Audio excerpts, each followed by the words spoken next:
Hey, welcome to the first episode of Once You Black Films movie reviews, tips, maybe even club. Alright, anyway, this is the first one, and I wanted to use a really good movie as the first episode. Actually, somebody from the Once You Black Films crew told me to go watch it because it's really good.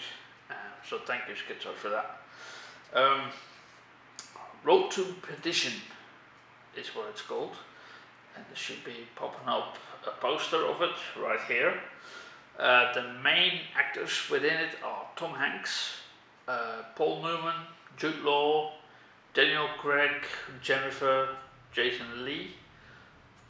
Good actors, and this is a really good film.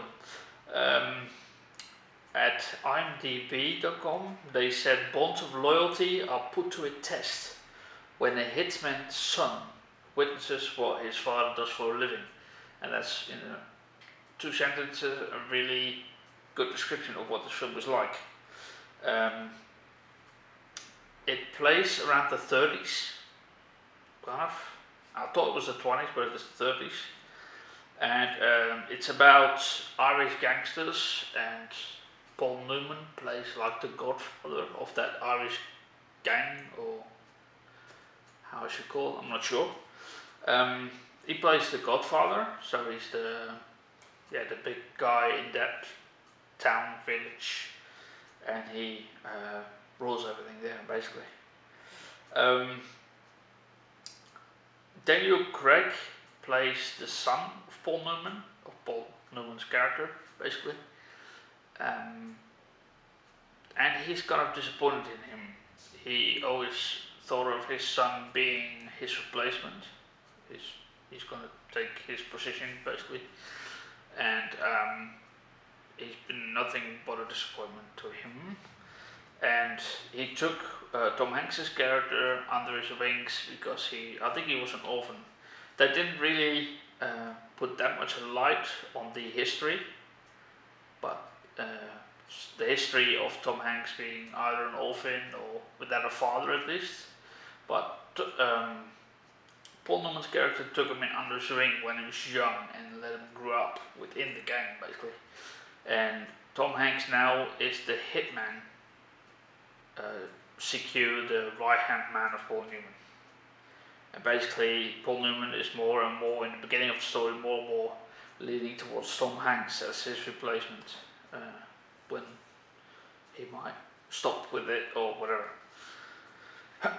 So, the story starts basically with I think it's a funeral, I'm not sure. It's been like 2 weeks since I watched it, so that's why. It's a good story. So the brother of the guy, which funerals it is, basically mouths off. Basically talks more than he's supposed to during that funeral or wake. It's more a wake, basically. So this guy is. Now I'm not gonna explain that totally, but the son, his oldest son of Tom Hanks' character, is really curious of what his father does exactly because he doesn't know. So on one evening he decides to hide in his father's car so he could see what his father does when he goes away, let's say.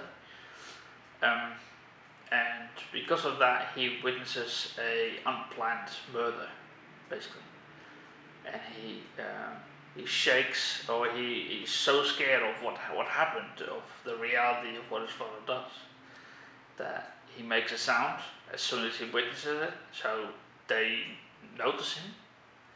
So they go outside and he's hiding, etc. And basically the son of Newman, Paul Newman's character, is in that scene as well as Tom Hanks.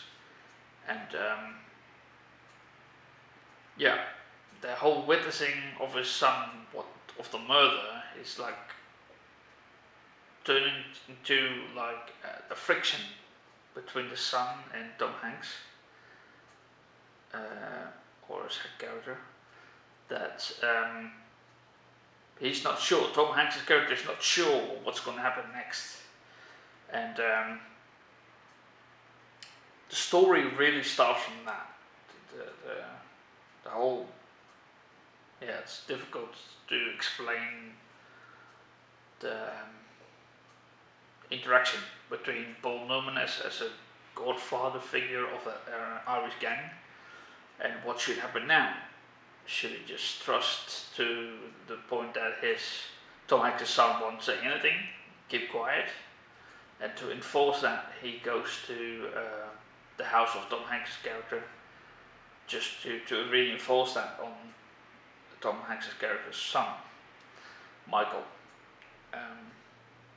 Yeah, I don't want to spoil the story or the movie too much for you guys, so that is as far as I'm willing to go. That's far how I'm going in explaining what happens in the story. Yeah, it's a real good movie, real solid. In the beginning, it had like a how to explain this, noir feeling to it. It's a bit grainy. It's just everything is perfect. The story is perfect. The way the cinematography and how it's recorded and everything. It's just a strong story, and then it's filmed even really good, if you know what I mean. So I want to basically give up numbers in every episode of this movie reviews. I'm going to give numbers for the story, how the story is, how the cinematography is. On the cinematography, I would say lighting, and if they have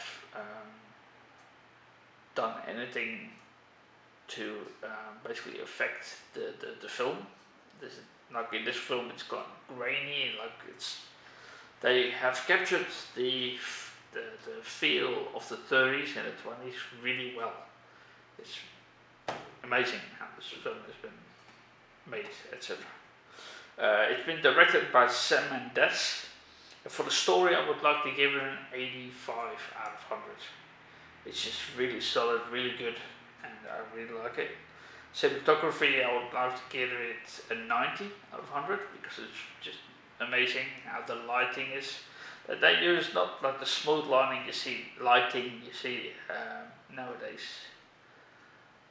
It's really grainy, hard shadows. It really looks good. So I'm going to give that a 90 out of 100. The acting is amazing.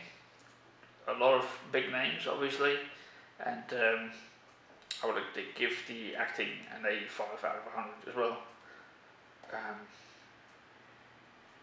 I don't know what it ends up like, but I'll make sure that ends up here, roughly. Yeah, I would definitely recommend watching this, Road to Perdition. It's been brought out in 2002, so it's a bit of an older movie compared to what normal reviews are like, the latest stuff. Definitely a watch, definitely a must-see, and I hope you liked our first episode of cinema reviews, or movie reviews. Next time I'll make it more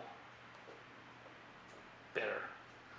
I must say English isn't my native, so sometimes I have difficulty with finding the right words, but we shouldn't have too much trouble with that.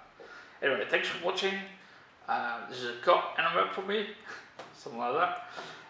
I hope you enjoyed it, and see you next time on the next episode, which should be in about a week, maybe 2 weeks. I'll have a look. Maybe I can make something steady of it, like every week on a certain day or something. People seem to like that most. So, thank you for watching, and I'll see you next time. Don't forget to subscribe if you like this, and thumbs up, and I'll see you next time. Bye.